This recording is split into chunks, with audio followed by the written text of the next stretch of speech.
So if China restricts Brazil, the entire global meat trade will shift. And most Indian buffalo meat exporters didn't realize it yet. Starting in 2026, China has imposed a 2.7 million metric ton quota on beef imports. Brazil, which is one of the world's largest beef exporter, has been allocated just 1.1 million metric ton within that cap. And anything beyond that will face a massive 55% of tariff. Now understand the scale.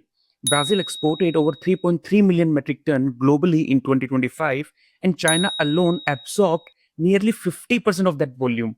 So, when your biggest buyer limits the purchases, will you reduce your production or will you redirect your supply? Of course, you will try to redirect the supply instead of lowering down your production.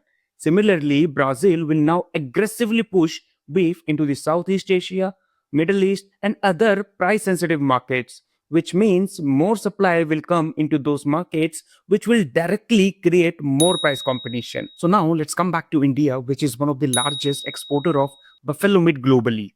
If China searches for alternative suppliers, Indian exporters could benefit, but only if the compliance aligns with both the nation, diplomatic positioning is right, and pricing stays competitive.